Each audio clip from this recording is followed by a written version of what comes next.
Hello दोस्त, arts revision 0.1 में आपका स्वागत है। आज मैं आपको बताने जा रहा हूं 14 चैप्टर की अगली कड़ी के बारे में, जिसमें हम आपको बताएंगे बेवेल योजना और कैबिनेट मिशन योजना के बारे में। सबसे पहले हम जानकारी हासिल करेंगे बेवेल योजना एवं शिमला सम्मेलन।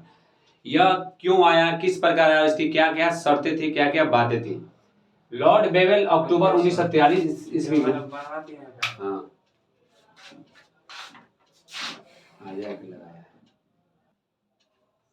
हेलो दोस्त, आर्ट्स रिवीजन 0.1 में आपका स्वागत है और चैप्टर 14 का मैं अगला कड़ी बताने जा रहा हूं, जिसके बारे में यह जानकारी हासिल करेंगे कि ये बेवेल योजना और शिमला सम्मेलन है क्या। साथ ही साथ आप जानेंगे कैबिनेट मिशन 1946 के बारे में।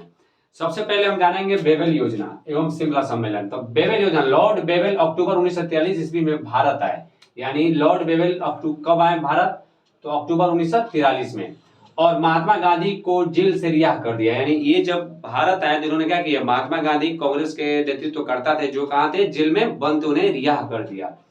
इन्होंने आंदोलन की गतिरोध, यानी जो आंदोलन इन लोगों ने चलाया था, भारत छोड़ो आंदोलन, इस गतिरोध को रोकने के लिए इन्होंने बहुत सारे प्रयास किए और कुछ बातें तैयार किए, जो इस प्रकार है। पहला है कि ये गतिरोध समाप्त करने के लिए गवर्नर जनरल के परिषद में, यानी गवर्नर जनरल का जो परिषद होता था, उसमें वायसराय और प्रधान सेनापति को छोड़कर सभी सदस्य भारतीय होंगे। यानी पहले इसमें भारतीय शामिल नहीं रहते थे, इसमें सभी के सभी अंग्रेज रहा करते थे। इसलिए क्या हुआ कि इन्होंने आते ही लॉर्ड बेवेल ने सबसे पहले काम किया, गांधी जी को रिहा किया, ताकि भारतीय लोगों का संतावना यानी समर्थन मिले। साथ ही साथ उन्होंने इस गतिरोध को थोड़ा कम करने के लिए उन्होंने गवर्नर जनरल की परिषद में क्या किया, वायसराय और प्रधान सेनापति को छोड़कर सभी सदस्य भारतीय रख दिए गए और 1935 अधिनियम को ध्यान में रखकर सारा कार्य किया जाएगा। पॉइंट नंबर दूसरा, हिंदू और मुसलमानों की संख्या बराबर रखी जाएगी। ना हिंदुओं की संख्या ज्यादा होगी असेंबली में, ना मुसलमानों की, दोनों की बराबर रखी जाएगी, ताकि दोनों की बात बराबर सुनी जा सके। तीसरा, विदेशी विभाग, यानी विदेश के जितने भी विभाग है, किसको दे दिया जाएगा, भारतीयों को दे दिया जाएगा। चौथा पॉइंट, परिषद अंतरिम सरकार की तरह काम करेगी, यानी परिषद का जो काम है अंतरिम सरकार की तरह काम करना है। और युद्ध के बाद भारतीय अपने संविधान का निर्माण स्वयं करेंगे। यानी युद्ध समाप्ति हो जाती है, जो द्वितीय विश्व युद्ध शुरू हुआ था, अगर वो समाप्त हो जाता है तो भारतीय क्या करेंगे, अपना संविधान स्वयं लिखेंगे। यानी इन बातों का प्रभाव हमारे भारतीय लोगों पर भी पड़ा। शिमला सम्मेलन, इसीलिए एक सम्मेलन बुलाया गया। इन सभी प्रस्तावों पर विचार, यानी जितना भी प्रस्ताव मैंने आपको पहले बताया, इन प्रस्तावों पर विचार विमर्श करने के लिए शिमला सम्मेलन बुलाया गया। सरकार ने इसमें सभी राजनीतिक दलों को बुलाया। इसके लिए कांग्रेस के नेताओं को जेल से रिहा करना पड़ा, यानी सभी राजनीतिक दलों को बुलाना था। उसमें कांग्रेस का भी एक राजनीतिक दल था, इसलिए उसके जितने भी नेता जेल में बंद थे सबको बुलाया। यानी शिमला सम्मेलन ने क्या किया, भारत के जितने भी नेता स्वतंत्रता सेनानी थे जो गिरफ्तार हो गए थे, सबको रिहा कराया। क्यों, क्योंकि जो बेवेल ने जो योजना बनाई थी उसमें विचार विमर्श करने के लिए।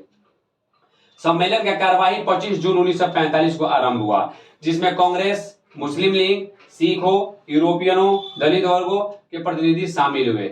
यह सम्मेलन सांप्रदायिक समस्या के चलते समाप्त हो गया। यानी ये सम्मेलन में सारे लोग बैठे, लेकिन आपसी सांप्रदायिक मतभेद के कारण यह सम्मेलन सफल नहीं हो सका। जब यह सफल नहीं हो सका तो कुछ दिनों के बाद कैबिनेट मिशन योजना 1946 में आई, जिसने क्या किया, जिसने हमारे भारतीय लोगों के लिए कुछ नया प्रारूप तैयार किया, जिसको भारतीय लोगों ने स्वीकार किया।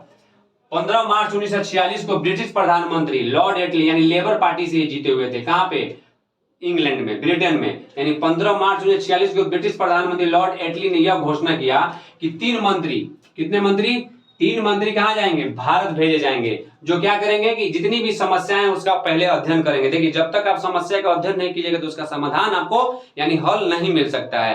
तो एटली ने सबसे पहले यह ध्यान दिया कि आखिर ये समस्या हो क्यों रही है और इसका समाधान उसी समस्या से ढूंढा जाएगा। अगला पॉइंट, इसी आधार पर 24 मार्च 1946 को कैबिनेट सदस्यों की प्रतिनिधि मंडल, यानी कहा जाए तो 24 मार्च 1946 को एटली ने 3 जो मंत्री को भेजना था, उस प्रतिनिधि मंडल को कहां भेजा, भारत, जिसमें 3 सदस्य थे। पहला थे स्टैफोर्ड क्रिप्स, पहला कौन थे, स्टैफोर्ड क्रिप्स, जो अध्यक्ष बोर्ड ऑफ ट्रेड थे। उसके बाद थे पैथिक लॉरेंस, जो भारत के क्या थे, सचिव थे। और तीसरा एबी अलेक्जेंडर, जो नौसेना के मंत्री थे। यानी इन तीनों का काम था कि भारत में आकर समस्या को सुनना और समस्या का समाधान करना।